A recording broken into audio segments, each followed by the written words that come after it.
Bom dia, bom sábado. A lição da Escola Sabatina e a Escola Sabatina, o modelo de lição de Escola Sabatina, ele tem alguns privilégios, alguns pontos muito positivos. Um desses pontos é a diversidade. Onde a gente encontra essa diversidade? Primeiro, a gente encontra na própria essência do que é a lição da Escola Sabatina. A lição muda, o tema muda a cada 3 meses. E muda de maneira bastante radical. Não radical a respeito de doutrinas, obviamente, mas a gente tem uma lição mais teológica durante 3 meses. A gente faz um estudo mais teológico, de temas mais profundos. E quando eu digo profundos, não é que eles são mais importantes ou mais sérios. São mais profundos porque requerem mais estudos de autores paralelos àquilo também. Temas, por exemplo, Espírito Santo. 90 dias estudando sobre o Espírito Santo, você tem que ir muito longe e muito fundo para tirar lições que talvez você nunca tivesse imaginado. Na outra ponta, muitas vezes, você tem temas como é o período de 3 meses que nós estamos passando agora, esse trimestre, que são temas mais, entre aspas, leves. Você não tem um estudo teológico profundo a respeito, e um reflexo disso é até os próprios comentários. Não sei se vocês leem também os comentários que a própria lição disponibiliza, né, a Casa Publicadora Brasileira disponibiliza junto com o texto da lição. A gente percebe que são comentários, eles não são superficiais, não é isso. Talvez a limitação das palavras esteja fazendo com que eu gere a impressão errada em vocês. Não é isso que eu estou querendo dizer. Mas às vezes os temas são mais de simples compreensão. Eu diria o seguinte: um tema como o Espírito Santo, por exemplo, entre outros, se nós não tivéssemos um fórum como esse, sabendo que somos todos da mesma igreja, que estamos pensando dessa forma, seria muito difícil nós discutirmos naquele nível, naquela profundidade, por exemplo, com um grupo que já não fosse adventista, já não pertencesse à igreja, já não convivesse com a igreja, independentemente de pertencimento. Alguns outros temas, como essa lição, por exemplo, dessa semana e do restante do trimestre, se nós convidássemos pessoas aqui que nunca tivessem tido contato com a igreja, nós poderíamos discutir as 13 lições, né, esse guia completo, extrair lições, com perdão do trocadilho, extrair lições da lição, e pessoas que nunca tiveram contato profundo com a Bíblia sairiam daqui impressionadas com essas lições. Não que elas não saíssem impressionadas com as outras, mas acho que vocês entenderam o que eu quis dizer, né?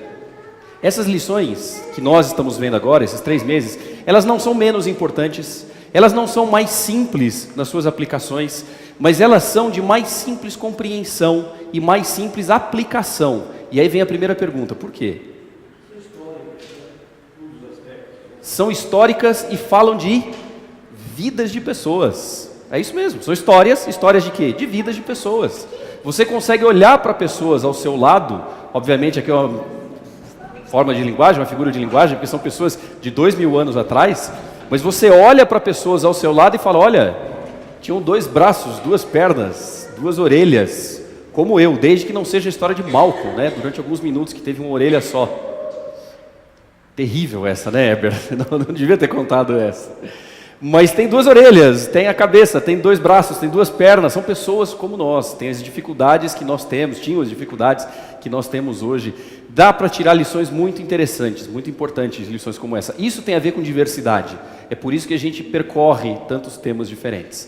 Outro aspecto da diversidade é esse: a gente poder ter contato com professores diferentes, tá? Então, assistir a uma lição com um professor, assistir a mesma lição com outro professor, dificilmente nós temos aqui, eu fiz uma pergunta para o pessoal que coordena a Escola Sabatina, entre os 2 horários que nós temos na Escola Sabatina, aproximadamente 35 salas. Dificilmente, nessas 35 salas, nós teremos as mesmas lições concluídas ao final do estudo dessa lição. Isso é diversidade também, para que permita que a gente possa sair daqui e, discutindo esses assuntos, ter a riqueza de ouvir outras aplicações, outras ideias, outras visões a respeito do assunto. De modo que nós temos um desafio aqui hoje, nesses próximos minutos, que é estudar sobre o momento da conversão de Paulo e o que a gente pode tirar de lição para a nossa vida, o que a gente pode tirar como aplicações práticas para o nosso dia a dia, nas nossas profissões, na nossa vida familiar, na nossa vida, enfim, e por aí vai. E eu queria começar derrubando um primeiro, é estranho chamar de mito, mas um primeiro ícone da cultura religiosa. Foi muito bonito o momento em que Deus virou para Jacó e disse o que para Jacó? Jacó, o seu nome não será mais Jacó, enganador, seu nome agora vai ser Israel. Porque e aí todo o significado disso também, e por aí vai. Ou então, quando ele chegou, verdade, quando o mesmo Deus chegou para Abraão e disse, Abrão, você não será mais Abrão, porque existe um significado especial, você vai ser Abraão. São bonitas essas histórias. Qual foi a beleza da mudança de nome de Saulo para Paulo? Alguém imagina qual foi a beleza da mudança de Saulo para Paulo?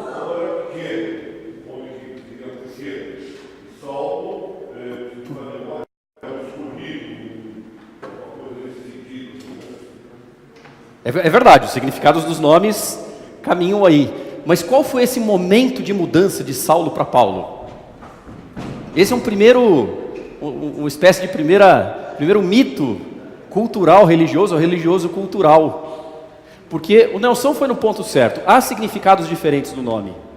Mas uma primeira curiosidade é que não houve um momento de mudança, em nenhum momento. Deus chegou, agora você não é mais Saulo e a partir de agora você é Paulo. Porque Saulo e Paulo eram o nome da mesma pessoa praticamente desde o nascimento. Saulo era o nome judeu que ele utilizava, e como ele era um cidadão romano, com uma família romana, ele precisava de um nome latino, escrito na grafia, na forma, na compreensão, na fonética dos romanos. Então Saulo e Paulo eram os dois nomes de mesmo personagem desde que ele nasceu. O significado interessante é que depois de um tempo, já que Paulo tinha um significado um pouco diferente, e Paulo se via como aquele que iria pregar para os gentios, e os gentios eminentemente não eram judeus, eram romanos, pelo menos naquela primeira região, ele foi muito mais além com o passar da história, mas naquele momento, ele entendeu, olha, é melhor que me chamem de Paulo.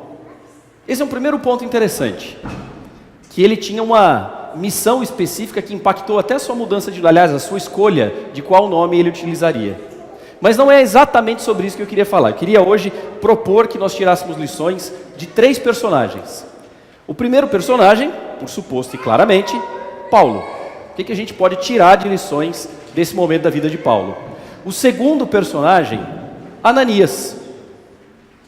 Não os outros Ananias que nós temos na Bíblia, por exemplo, o esposo de Safira, mas outro Ananias, que a Bíblia fala bem pouco dele, mas o que fala é tão importante que foi o verso tema dessa semana, foi o verso que refletiu a lição dessa semana.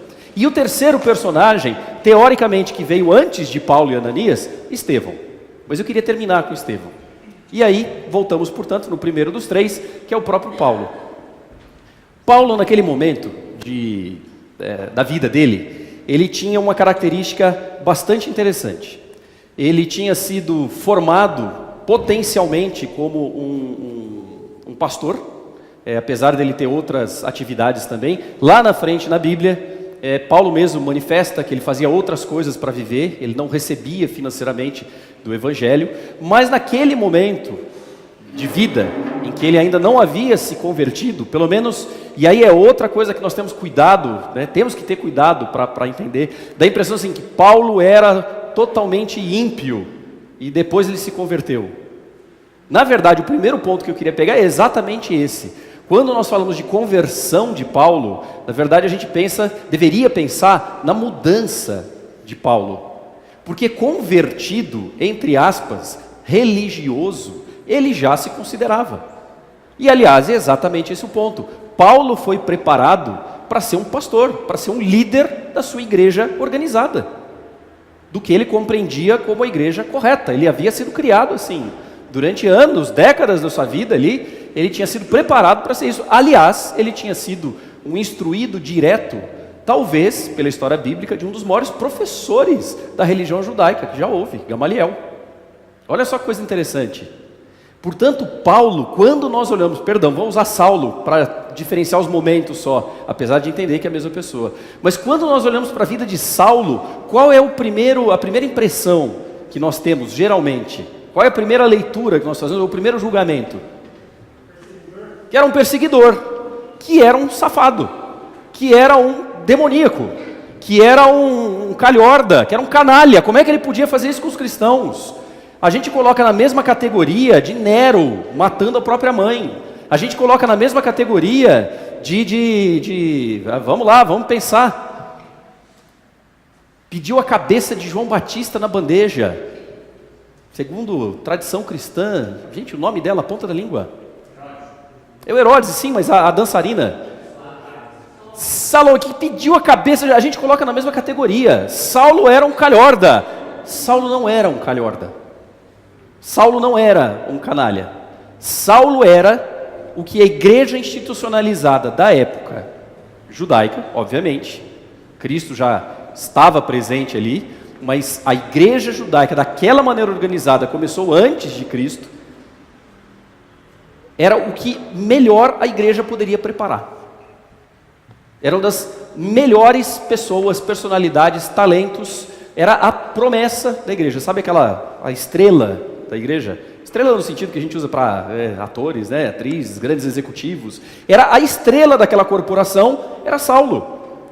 A ponto de ele ter uma honestidade de propósito tão grande e uma visão a respeito da sua missão tão séria, tão sólida, que ele não precisava, pelo menos é o que a Bíblia nos conta, não era a atribuição dele, mas que ele foi até o Sinédrio, que era na verdade a sede da igreja, naquele momento, daquela igreja, e pediu para o sumo sacerdote, que era o presidente daquela igreja, na época, o seguinte: olha, eu sei que você tem a possibilidade de emitir um documento dizendo que eu posso resolver problemas por aí, matar esses novos, esses novos cristãos, reorganizar a igreja, botar ordem na bagunça que está acontecendo nas sinagogas por aí.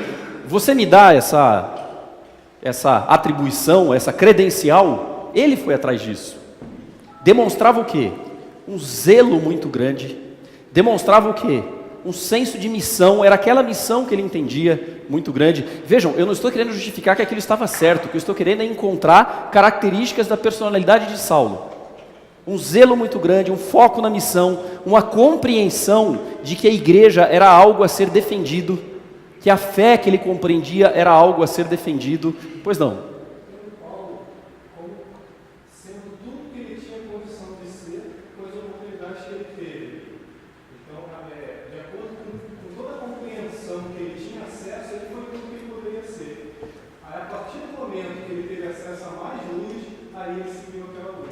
É exatamente esse o ponto que eu gostaria de destacar. Muito obrigado. Paulo, na verdade, achava que o que ele estava vendo, Saulo, perdão, novamente é a mesma pessoa, eu estou usando o nome Saulo só para dividir temporalmente, em que momento da vida a gente está falando.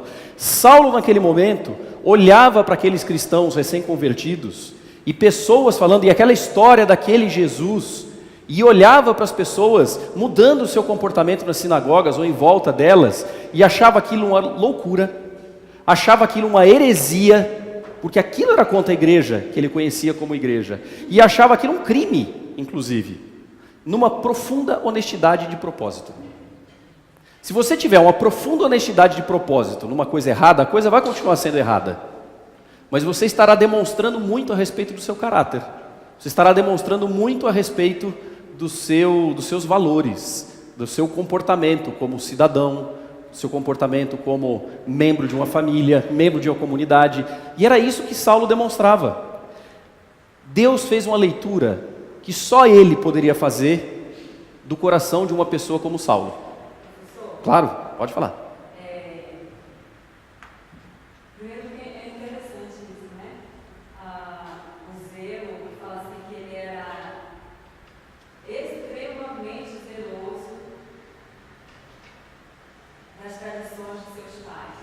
Claro. O zelo de Saulo era um zelo sem entendimento, era um zelo cego, né? Ele era conhecedor da palavra, da lei, mas ele não tinha um discernimento espiritual. Por mais que ele olhasse e falasse, mas eu estou certo, estou convicto do que eu estou vivendo é a verdade. Hoje acontece muito isso conosco. Só que quando, como o irmão falou aqui, vem essa luz, a clareza da luz, esse zelo, o esclarecimento do entendimento espiritual, aí muda a vida desse homem como muda a nossa. Você me despertou a lembrança de uma coisa. Isso é muito pessoal. Eu vou falar duas coisas pessoais para vocês hoje. Uma vai ser, eu ia falar uma só, mas agora você... eu tenho uma sensação, muitas vezes, de cometer injustiças com personagens bíblicos. Quando eu faço um julgamento de um personagem bíblico, julgamento, né? Que diferença faz eu julgar a vida do camarada que já não está vivo, que faz parte da história bíblica porque tem lições para nos dar, que Deus tinha uma missão especial, que diferença faz eu fazer o julgamento de um personagem desse? Mas enfim, eu faço julgamentos de personagens. E depois de um tempo eu comecei a perceber o seguinte, como a gente é injusto quando a gente faz isso. Por quê? Faz ideia por quê? Pelo menos na minha compreensão. Exatamente. Para mim, 2000 anos depois, é muito fácil olhar para a história completa e falar, eles estavam errados. Eu vi a história toda já, né? É fácil julgar que estava errado. Sem dúvida. Esse é o desafio de maturidade ao ler uma lição como essa. É tentar entender por que Saulo se comportava daquela maneira e por que Deus entendeu que era uma estrela. Saulo, não Paulo, porque depois de ouvir a história inteira, ler tudo, a gente vai, é porque era Paulo. Mas Paulo não sabia que ele ia ser Paulo, né? O Paulo... Mesmo assim, nós temos a tendência de julgar o caráter e a personalidade das personagens do passado com a visão que nós temos hoje. Claro, os valores de hoje com as... A gente tem uma impressão que Paulo era um camarada muito austero, usava muito poder, mas quando ele dizia, eu me considero o maior dos pecadores, a gente diz, ele está brincando. Porque quando você fala hoje, você não sabe se é verdade, se não é, se o cara está falando de consciência, com sinceridade. Mas eu imagino que quando Paulo falava isso, ele realmente significava isso. Que nós não temos a maneira de ver Paulo dizendo de si mesmo, não, eu me considero o maior dos pecadores. Não, ele está brincando. Porque hoje, quando alguém fala isso, você logo leva uma brincadeira. Mas Paulo não falava e era sério. Era o que ele considerava mesmo. Então isso me dá uma imagem que Paulo era mais gentil, no sentido de generoso, do que a gente imagina. Ele tinha uma personalidade muito mais admirável do que a gente imagina. A gente pensa que Paulo era austero, porque ele punha o dedo na cara de Pedro, ele falava, ele ia fazer. Não, ele era um camarada dócil, eu imagino. Por essas outras dicas que dá na Bíblia, que a gente interpreta do nosso olhar de hoje. Exato. E muitas vezes não é uma análise teológica, é uma análise humanística. Humanística no sentido assim, da gente olhar a situação humana, a condição humana e a condição da nossa sociedade hoje, e nós como personagens dessa sociedade. Por que eu estou investindo esse tempo importante? Nós não temos muito tempo para discutir, e ainda assim eu estou investindo um tempo importante nessa qualificação do personagem, nessa tipificação do personagem Saulo, e não do personagem Paulo. Por quê? Vocês sabem por quê? Bom, vocês podem dar qualquer resposta, eu posso dizer que a resposta é errada, né? Eu estou aqui, mas eu estou pensando numa coisa específica. Por que eu estou investindo tanto tempo para tipificar o personagem Saulo? Porque, na grande maioria das vezes, nós somos muito mais parecidos com Saulo do que com Paulo. A gente deveria se identificar muito mais com Saulo para poder olhar para frente na história e, teve um grande momento de mudança, e a gente procurar qual é o meu momento de mudança. E a gente já vai falar sobre isso. Do que olhar para Paulo e falar, Paulo foi um grande evangelista, Paulo foi um grande líder da igreja, Paulo foi um grande personagem histórico e eu não posso sê-lo. A mesma coisa que foi Saulo, nós podemos ser hoje, e às vezes sem nem percebermos, defendendo algumas coisas que são compreensões da letra da lei e não do espírito da lei. E aqui, de maneira nenhuma, eu quero colocar em dúvida qualquer tipo de doutrina, qualquer tipo de ordenamento, qualquer tipo de organização eclesiástica, não é sobre isso que eu estou falando. Mas às vezes a gente se preocupa tanto com a letra das coisas, com a letra da lei, que a gente deixa de compreender o espírito do que Deus queria dizer a respeito daquilo. E a gente deixa de poder cumprir o nosso papel de Ananias e de Estevão, e já digo por quê. Karina, você levantou a mão ou você só estava coçando o seu nariz? Não, é que você foi tão discretinha, você foi tão arrumadinha assim que... Eu não... É verdade, é verdade, é verdade, é verdade. Bom, vamos lá. Essa lição ela me desconstruiu algo que tinha muito construído em mim, era uma fortaleza. Os extremos. Eu sempre conhecia assim os extremos. Tudo que é muito faz mal. Essa é a minha frase. Então, essa lição me desconstruiu, porque esse muito de Saulo e depois o muito de Paulo me fez entender uma frase que era mais de um livro de educação, que nós devemos ser ousados na pregação. E foi muito importante para nós falar isso. Às vezes a gente está nessa vida de Saulo e não aceita, ou demora, refletir nessa vida de Paulo, dessa ousadia dele, dessa extremidade também, de pregar, de falar, de não ter medo de invadir um espaço alheio. E eu, assim, me desconstruí. Nós devemos de fato entender essa ousadia dentro da história de Paulo, porque a conversão dele, e foi com outro extremo, foi mediante essa luz que agora ele tinha entendido.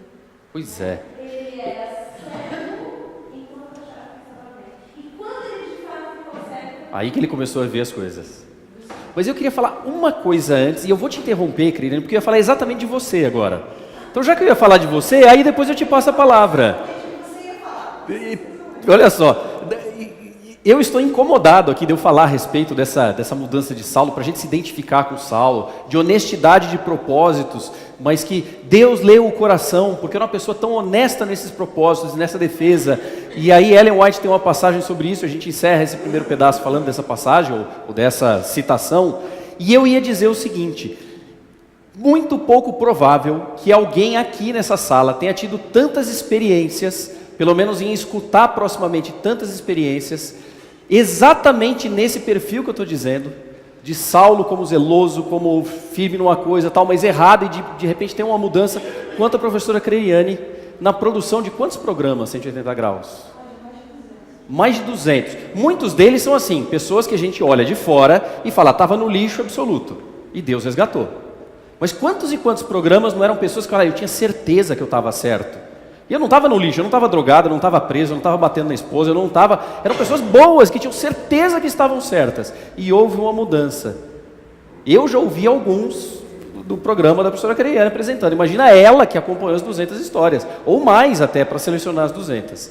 Creire, por favor. O que eu ia falar, a propósito do que ela disse, tem tudo a ver também com esse comentário, que assim, uma coisa que me desconstrói também é que tenta se criar em torno da nossa sociedade uma crença de que não importa onde você esteja, se você é fiel, se você é sincero, então Deus vai aceitar a sua sinceridade e o jeito que você anda, a religiosidade, independente de onde você esteja. O importante é acreditar em Deus, né? Mas a história de Saulo e algumas histórias que a gente já tem gravado, né? E essas histórias são o mínimo em vista do que Deus tem operado Claro. por aí, que a gente nem tem alcance.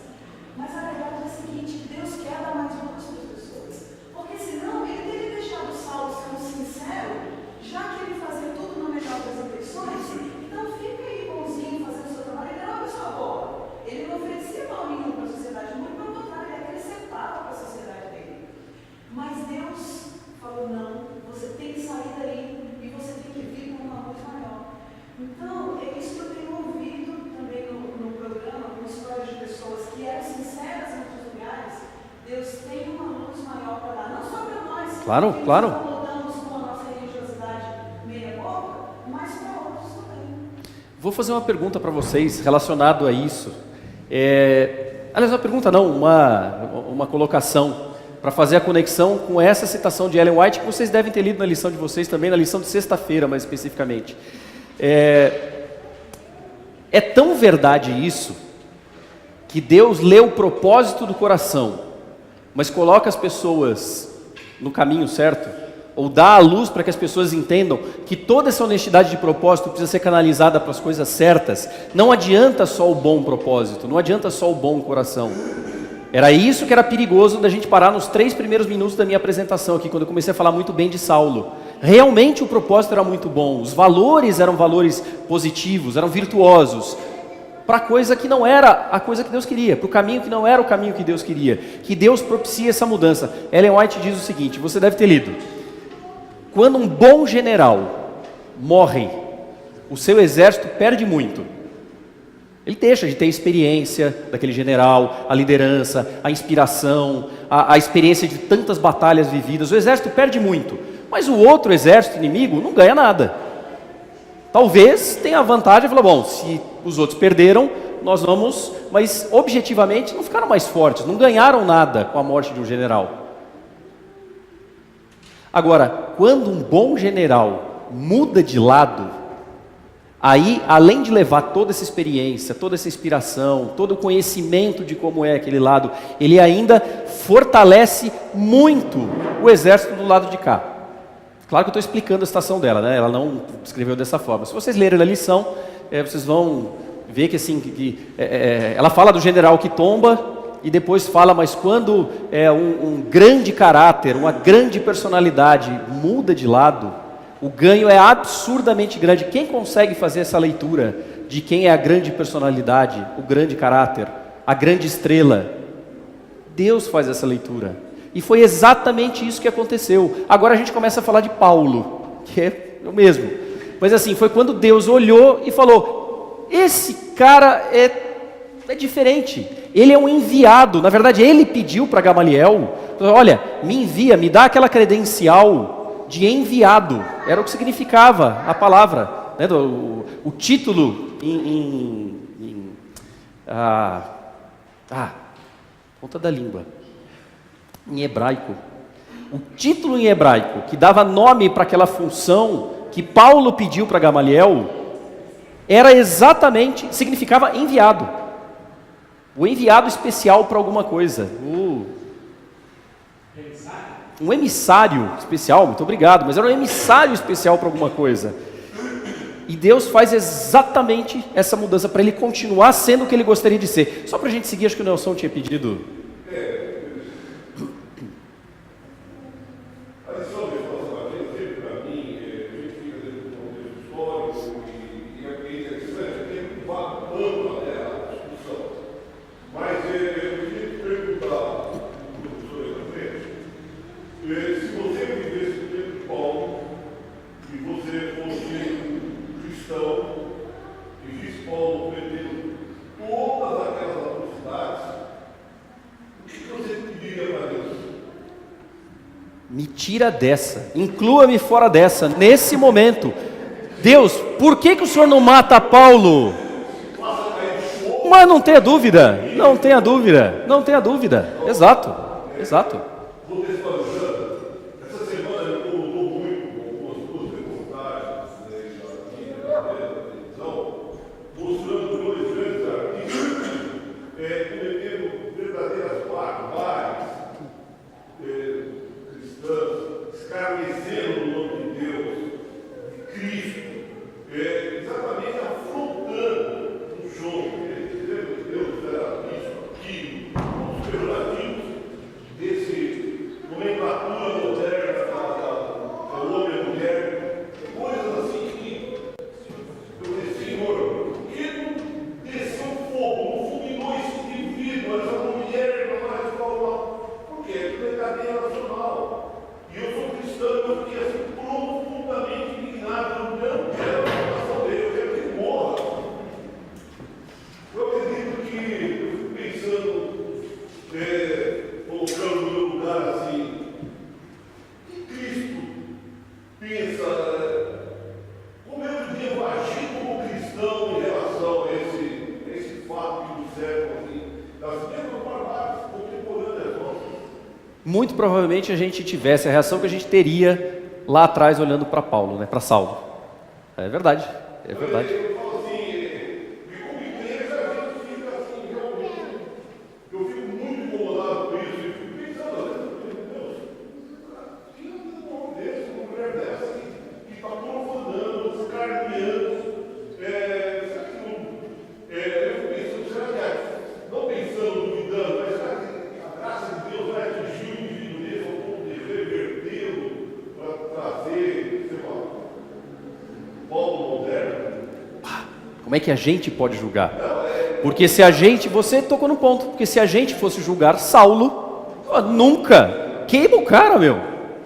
E ele se transformou em Paulo. O Paulo que a gente conhece, o Paulo que a gente admira, o Paulo que a gente ama. Mas Deus via. E aí envolve um outro personagem interessante. Eu não vou investir muito tempo, claro que é importantíssimo. No momento da conversão de Paulo, ou pelo menos no momento cinematográfico, obviamente estou usando uma metáfora aqui, colocando entre aspas isso, mas é aquele momento espetacular de Paulo no meio do caminho, ali já próximo de Damasco, tendo uma... E olha, e não foi uma epifania, não foi uma visão, não foi assim uma compreensão, ou não foi, Paulo teve uma visão enviada por Deus. Não, foi a manifestação física, literal, de uma luz muito mais forte que a luz do sol ao meio-dia, e de uma voz que as outras pessoas também ouviram. Deus se manifestou, Jesus falou diretamente a Paulo naquele momento. Não foi uma inspiração, não foi uma compreensão, foi uma manifestação direta da glória divina. Para todas as pessoas, porque a Bíblia diz que os outros também viram e ouviram, mas Paulo foi o único que compreendeu. Pois não. O curioso é que a gente imagina que essa conversão de Saulo foi uma intervenção puramente divina. Mas a senhora White diz que no apedregamento de Estevão, por testemunho de Estevão, o impressionou. Assim que Estevão não morreu em bom. O senhor me permite um pedido? Podemos voltar em 2 minutos, porque eu gostaria de terminar com esse assunto. Eu volto para o senhor, eu gostaria que o senhor terminasse esse pensamento, mas para a gente colocar no final, porque eu gostaria de terminar. Na minha estrutura aqui de como preparei o assunto, é exatamente sobre isso. Por que é que só Paulo teve essa intervenção naquela época? Porque Deus não utilizou esse método mais frequentemente, usou a intervenção direta dele para transformar o mundo. Mas vejam uma coisa interessante, o que a Bíblia nos diz, o Espírito de Profecia nos diz também, que a conversão de Paulo não foi um interruptor, não foi assim, vi a luz, me converti. O que aconteceu com Saulo imediatamente após ter visto aquela luz e ouvido aquela voz que ele compreendeu que era Jesus Cristo? Eu senti que aquela voz era uma voz diferente. Por quê?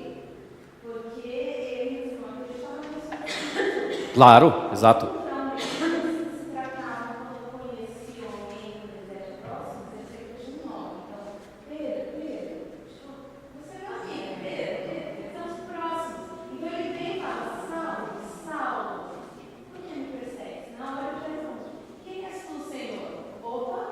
Senhor. Exatas a fala que estão dizendo por aí, né, essa comunicação aí, do rádio peão, está falando que ressuscitou, de repente eu estou aqui sozinho, alguém vem e fala, Saulo, para mim, me conhece. E aí Paulo começou o quê? Responde o quê? Quem és tu, Senhor? Mas ele começou naquele momento, então, mas naquele momento ele começou o quê? E que de maneira nenhuma alguém que morresse de cruz poderia ser, por exemplo, uma pessoa santa, uma pessoa especial, espiritualmente falando. Mas fica a minha pergunta ainda, ali começou o quê? Por favor, irmã.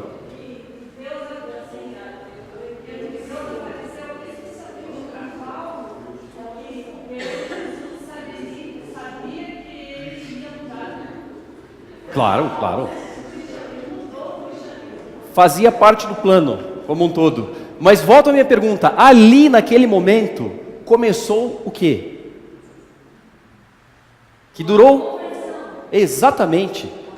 Foi o que eu tinha começado a dizer, a conversão de Paulo não foi um interruptor. Não foi assim, vi Jesus, imediatamente mudei tudo. Paulo começou a razoar, a pensar profundamente, e o pensar não é assim, imaginar. Ele começou a refletir na possibilidade de que ele estivesse completamente errado. E ele começou a refletir na possibilidade de que tudo que diziam a respeito do Cristo era verdadeiro. E aí o que Deus propiciou a Paulo? Alguns dias de cegueira, de reclusão, e o Espírito de Profecia diz isso, Ellen White, inspirada, escreve a respeito disso. Deus presenteou Paulo com alguns dias de cegueira física, para que ele ficasse naquela escuridão e não tivesse nada a pensar que não fosse naquilo, e de reclusão, para que ele não tivesse outras influências. Quantos de nós aqui gostaríamos, em algum assunto na vida, de termos tempo para pensar? Aí eu pergunto, quantos de nós aqui conseguimos esse tempo no tipo de vida que a gente tem hoje? Queridos, pensem no presente que Deus deu para Paulo, quando disse assim, olha, eu vou te dar alguns dias, para você pensar, para você tomar a sua decisão, para você ver, junta tudo que você ouviu a sua vida toda, junta com aquilo que você está ouvindo agora, e com a experiência sensorial que você passou. Não foi uma experiência extrasensorial, foi uma experiência sensorial. Ele viu luz, ele escutou a voz, foi direto. Paulo não teve uma alucinação, a glória de Deus se manifestou diretamente para Paulo e para aquelas pessoas ali. Paulo, junta tudo isso, faz o seu balanço e tome a sua decisão. E Paulo em nenhum momento expressou aquela decisão, falou, Senhor, pronto, eu estou pronto, já pode assinar a ficha batismal, eu quero me batizar no próximo sábado. Não é nenhuma crítica ao processo de assinar a ficha batismal e escolher batizar no próximo sábado, por favor, entendam. O que eu estou querendo dizer é o seguinte, não foi institucionalizado, não foi premeditado, não foi... Deus estava lendo o coração de Paulo, não importava a data, não importava se ele já tinha completado o estudo bíblico ou não. Deus leu o coração de Paulo e disse o que para Paulo? O que ele disse para Paulo? Quando Deus leu o coração de Paulo, assim, ok, esses dias foram suficientes. O que Deus disse para Paulo?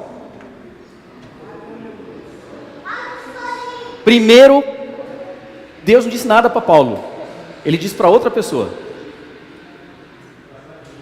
Ele disse para Ananias, que é aquela pergunta que o Nelson fez.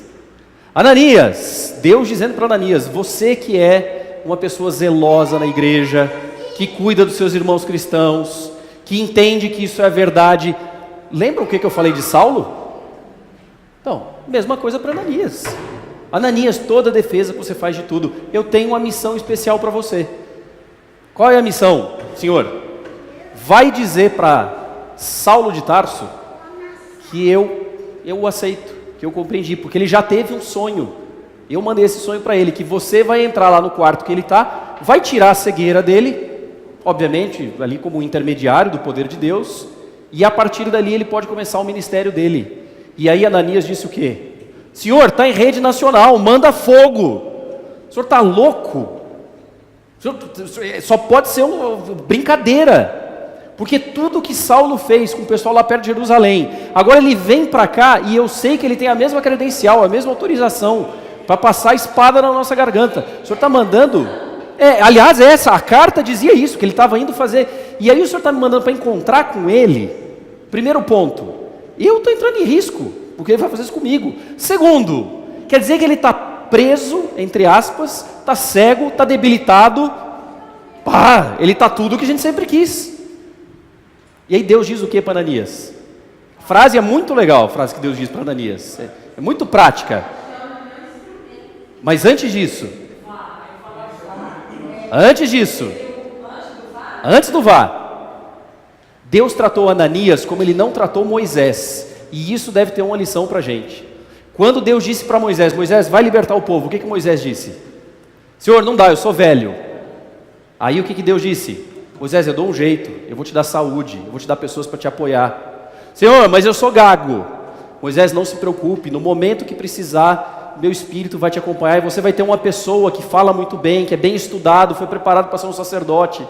Vai lá, vai tranquilo, seu irmão vai te ajudar. Falou, Senhor, mas eu não tenho habilidade com nada. Moisés, eu vou realizar grandes... Moisés discutiu com Deus, eu não sei quanto tempo foi, mas foi um tempinho, ele dava respostas assim. Moisés teve mais sorte do que juízo naquele momento, porque era Deus falando com ele e ele insistia. Quando Ananias falou, Senhor, só pode estar de brincadeira, eu não vou lá. O que Deus disse para Ananias? Ananias, não discuta. Eu vou pegar aqui uma versão da Bíblia, que não é exatamente uma versão, é uma paráfrase bíblica, que é a mensagem. Atos 9,15 diz o seguinte: mas o Senhor disse a Ananias, não discuta, Eu o escolhi como meu representante pessoal entre judeus, outros povos e reis, e agora estou prestes a mostrar a ele o que o aguarda. Ananias, você é uma pessoa justa, você é uma pessoa bondosa, você é uma pessoa zelosa com as coisas da igreja, tanto é assim que eu estou te escolhendo para fazer uma coisa importante, que é para dar mais um passo, ou escrever mais um capítulo na história do campeão da fé, Paulo. Ananias teve um papel importante, vocês concordam? Deus deu uma missão especial para Ananias, e disse o seguinte: Ananias, é você que vai dizer para ele. Claro, Deus também falava com Paulo, mas você vai dizer para ele que a partir de agora começou, Ananias, vai lá, essa missão, não discuta, eu estou te dando uma missão, porque eu escolhi. Posso falar a segunda coisa pessoal? Lembra que eu falei que ia falar duas? Eu sou professor há 15 anos, 16 anos esse ano, e eu confesso para vocês uma mudança muito grande do primeiro dia de aula para hoje. E eu acho que eu tenho muito mais o que mudar ainda para ser um bom professor. Eu sei que tem outros professores aqui, um exemplo, o professor Valdecir Lima, professor emérito do NASP, depois de quantos anos? 112 anos dando aula? 140? Não.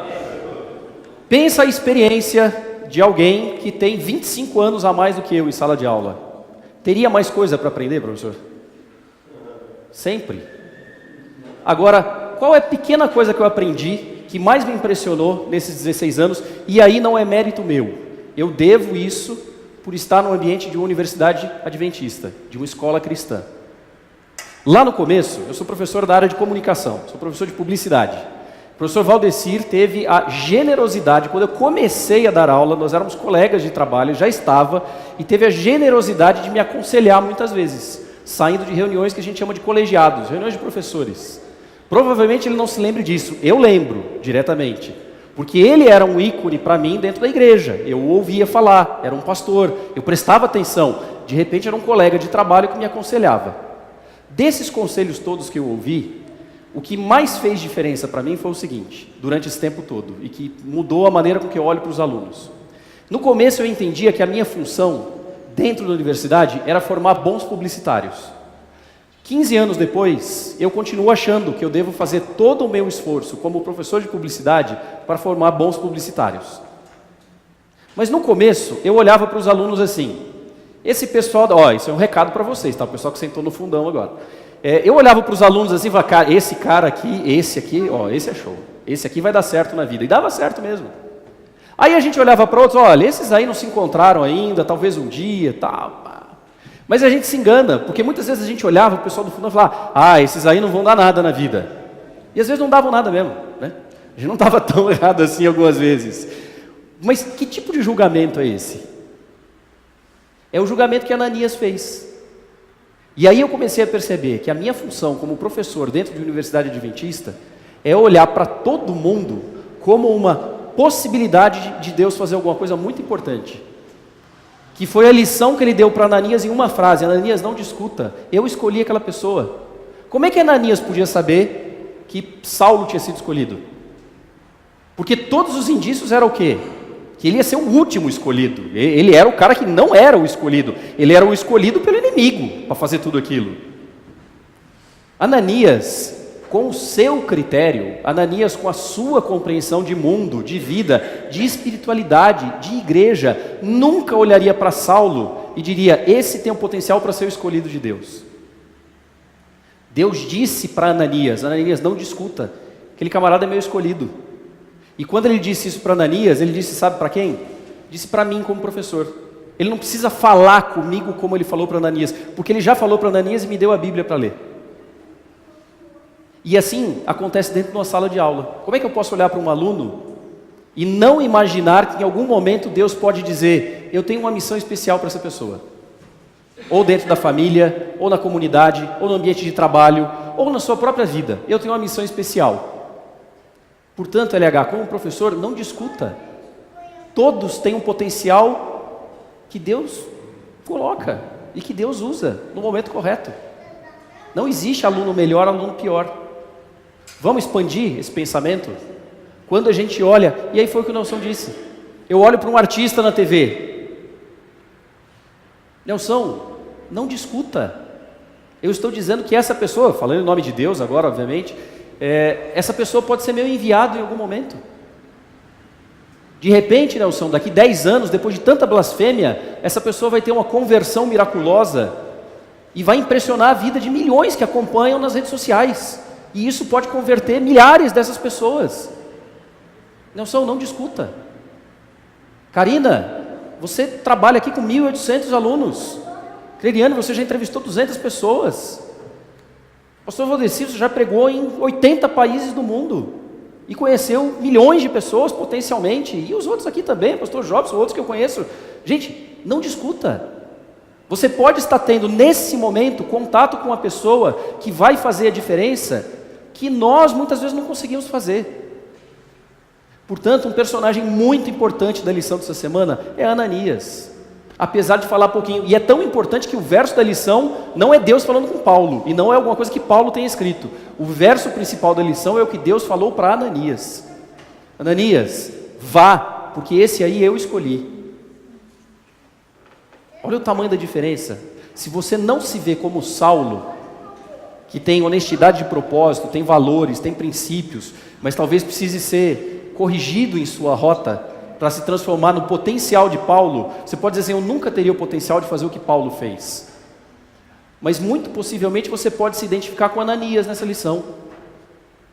Você é zeloso, você é cuidadoso com as coisas de Deus, você tem consciência, convicção de que você está no caminho certo e que Deus já te demonstrou isso. Que bom, o seu trabalho pode não ser muito discreto como você imagina, ele pode não ser muito humilde como você imagina. O que eu posso fazer? E aí, com todo respeito, eu vejo algumas irmãs aqui com mais experiência, com mais tempo de vida, com mais lições vividas, e pode ser que passe pela sua cabeça assim, nesse momento de vida, o que mais eu posso fazer? Com a saúde debilitada às vezes, não sei se é o caso de alguém aqui, mas com a saúde debilitada, com poucos recursos financeiros, com dificuldade de locomoção, o que mais eu posso fazer? Não discuta. Muitas vezes Deus pode te usar para, com uma coisinha muito pequena, disparar o começo da vida de uma pessoa que vai realizar tudo. Deus teria outros caminhos, mas o fato é que o ministério de Paulo como cristão começa com Ananias, que a partir dali também não é mais citado na Bíblia. Perceberam? Que nós podemos ser o gatilho de alguma coisa muito grande que Deus pode fazer através de outra pessoa. E assim eu chego no terceiro e último personagem, que é Estevão. Por isso que eu pedi para o irmão esperar esse comentário. Crede, por favor. É tudo tão lindo e poderoso isso que você acabou de falar, que não só valeu para a mesa que vai para cada um de nós hoje, mas talvez uma coisa que ajudou a Ananias a aceitar e a se convencer, é que Deus, antes de dizer para ele, vai e fala, Deus virou para ele, olha o que ele disse, dispõe-te e vai. A rua que se chama direita, na casa de Judas, procura por Saulo, ele tem um apelido, habilidade de Tarso, pois ele está orando. Olha quanto detalhe que Deus deu para uma pessoa que era desprezível aos olhos de Ananias. Então, Deus sabia que Saulo estava numa rua, deu o nome da rua, deu o nome da casa, do dono da casa, deu o nome de Paulo, o lugar de onde ele veio, e ele disse, ele está orando. É tanto detalhe, Deus é um Deus tão detalhista. E às vezes a gente pode pensar, puxa, mas eu tenho tão pouco para acrescentar. Será que Deus está ouvindo essa oração que eu estou fazendo? O que será que Paulo estava pensando enquanto estava orando? Será que ele acreditava que Deus de repente? Talvez ele tivesse crédito, pensando, não, Deus não vai me aceitar. Olha o meu passado, eu lutei contra esse evangelho. Mas Deus estava olhando e viu os detalhes daquela situação. Então, isso prova para a gente que Deus é um Deus detalhista e que Ele usa para continuar. E olha que coisa fantástica, Cleide. Nesse momento, pode ser que alguém esteja orando a Deus e você vai ser o Ananias que vai fazer uma coisa pequenininha para permitir que aquela pessoa tenha a sua história continuada e realize grandes coisas. Vocês já imaginaram isso?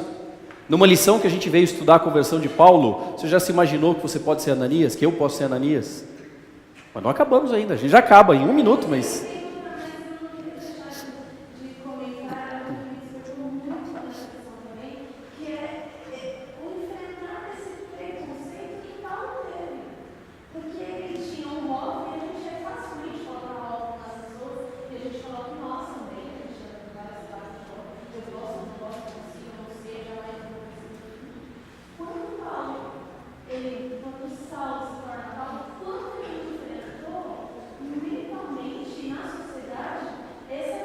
Sem dúvida. E o que Ananias fez, né?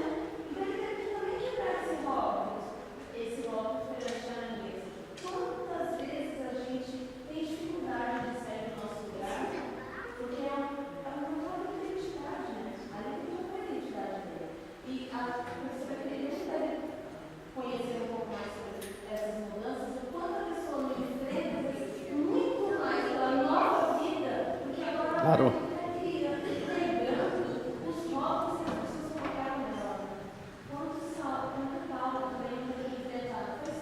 Verdade. E eu queria pedir desculpa pelo tempo estourado, tinham me dado um tempo um pouco menor que esse, nós somos um pouquinho mais além, mas eu queria fazer um último comentário aqui, e respeitando a colocação do irmão, a lembrança do irmão a respeito de Estevão. Propositalmente, eu guardei para o final, para fazer uma comparação entre Estevão e Ananias. O grande personagem é Paulo, mas se não fosse Estevão e Ananias, ou Ananias e Estevão, já que a gente falou de Ananias primeiro, se não fosse Ananias e Estevão, talvez a história de Paulo fosse diferente. É bem possível que Deus tivesse providenciado outros caminhos, se não fosse por esses caminhos. Porque Paulo tinha uma importância muito grande na história do Evangelho. Mas especificamente da maneira que aconteceu, dois personagens tiveram uma importância muito grande. Um a gente acabou de ver que foi Ananias, e o outro foi Estevão. A conversão de Paulo não começou com a manifestação da glória de Deus. Ela começa quando? Na verdade, pode ter começado, a gente não sabe, é a primeira vez que Saulo ouviu falar de Jesus Cristo, pode ser que já foi uma sementinha, uma historinha que ele, então tudo aquilo pode ter contribuído. Mas de maneira expressa, clara, tanto a Bíblia quanto o Espírito de Profecia diz o quê? Qual foi o primeiro momento que Saulo cogitou a possibilidade daquela história de Cristo ser verdade? O que a Bíblia diz? Na morte de Estevão. Ele olhou, e aí a Bíblia, é interessante isso, né? A Bíblia separa 1,5 capítulo para reproduzir o discurso de Estevão na frente do Sinédrio. A gente não vai ter tempo de discutir tudo isso, mas a Bíblia separou esse espaço. A Bíblia, obviamente, providência divina, nesse sentido que eu estou querendo dizer. Portanto, alguma coisa importante há nisso. Não é à toa que um fragmento tão grande seja dedicado a isso. E Paulo ouviu tudo aquilo. E a Bíblia e também o Espírito de Profecia, Ellen White, inspirada por Deus, escrevendo a respeito daquela cena, as pessoas que começaram a apedrejar Estevão, levaram as suas capas para Paulo cuidar, segura aí para não sujar. E foram colocando as suas capas, sabendo que Saulo, era um pastor da igreja, entre aspas, né? Ele já era um iniciado, já era um treinado por Gamaliel, já era uma pessoa proeminente ali naquela comunidade religiosa. E ali, Saulo ficou tão impressionado com tudo que ele viu, que uma semente estava plantada. E eu vou terminar com a seguinte coisa. Para Ananias, Deus deu uma ordem direta: não discuta, vá lá e converse com tal pessoa, ela está orando, ela sonhou com você, ela está esperando você, vai lá na rua direita, na casa do Judas, no quarto tal, entra pela porta que ele vai estar lá orando, e eu já avisei que você está chegando. É uma ordem direta, é uma intervenção direta, e é uma ação direta, sua como Ananias, minha como Ananias, na vida de uma pessoa, uma intervenção direta. O que a gente aprende com Estevão nessa história de Paulo? A intervenção indireta. Muito provavelmente Estevão, naquela comunidade, sabia quem era Saulo, porque como eu falei, como a Bíblia diz, Saulo já era uma pessoa proeminente, já era conhecido como perseguidor. Mas nada dá a entender que Estevão tenha cumprido o papel que Ananias cumpriu, de ir conversar direto. Saulo, Deus, o Deus do céu, esse mesmo que você acredita, tem uma mensagem especial para você que tem a ver com Jesus Cristo. Nada na história e na inspiração nos mostra que Estevão tenha tido a oportunidade de dar um estudo bíblico para Saulo. Portanto, a sua influência foi indireta. Queridos, para quantas pessoas que podem passar por um momento de conversão, uma fase, um período, e como Paulo passou, e se transformar num campeão da fé, ainda aqui nesse mundo, influenciando a vida de tantas pessoas, para quantos desses que nós não temos consciência, nós podemos ser Estevãos? A gente não precisa ser apedrejado, mas pessoas que olham de fora e ficam tão impressionadas com o nosso comportamento, ou deveriam, ou poderiam ficar tão impressionadas com o nosso comportamento familiar, nosso linguajar, nosso vestir, nosso comportamento com nossos colegas de trabalho, com o nosso procedimento comercial. Quantas pessoas poderiam olhar e falar, cara, talvez nunca eu vá conversar pessoalmente com essa pessoa, mas pode ser o gatilho para uma conversão. Olha o tamanho da nossa responsabilidade. Irmão, por favor. A ligação do testemunho de Estevão, que viu o céu aberto e o Senhor à direita de Deus, foi o começo que apareceu para ele lá no caminho. Exato, muito bem lembrado, muito bem lembrado. Essa descrição toda fez com que os pontos se conectassem. Foi impressionante a conversão dele, porque ele lembrou a descrição de Estevão. O mesmo que Estevão viu, apareceu para ele para conversão. Sem dúvida. Irmãos queridos, que essa lição nos traga algumas inspirações pessoais. Não importa se você se identificou com Saulo, naquele momento do zelo dele, mas a compreensão que não era o caminho ideal. Não importa se você se identifica com Paulo, com tudo que ele realizou.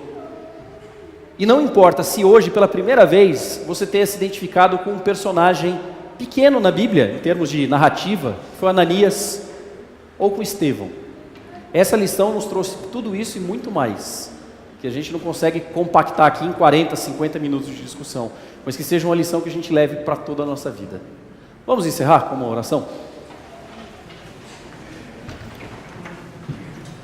Querido Deus, mais uma vez, muito obrigado por esse tempo que tivemos aqui juntos, por esse lugar que nos abriga, pela liberdade que temos no nosso país de conversarmos a respeito da nossa fé e por essa amizade tão honesta, tão sincera que nos une todos aqui em torno de um assunto como esse. Nós sentimos a Tua presença aqui, a inspiração do Teu Santo Espírito e queremos, portanto, agradecer. Mas gostaríamos de sair daqui com um pedido, que o Senhor possa impressionar os nossos corações como impressionou os corações de todos esses personagens que tratamos hoje e que possamos nos compreender como personagens do grande conflito e da história da redenção, que temos um papel importante nisso sim, e não é só para as nossas vidas, nós temos impacto na vida de outras pessoas, que possamos ter essa consciência e que o Senhor possa nos acompanhar para nos dar discernimento, fortaleza de fé e principalmente coragem, para que nos momentos em que os rótulos sociais, as dificuldades de relacionamento, as convicções erradas que temos arraigadas possam ser superadas e cumprirmos efetivamente o papel que nos cabe, que nada mais é que cuidar inicialmente da nossa própria salvação, entregar o nosso coração, cuidar da salvação da nossa família, incentivando os que façam o mesmo, e cuidar da salvação de todas as pessoas que nos rodeiam, de maneira direta ou indireta. Obrigado por tudo, nos dê um restante de sábado feliz na Tua companhia. Em nome do Senhor Jesus, amém.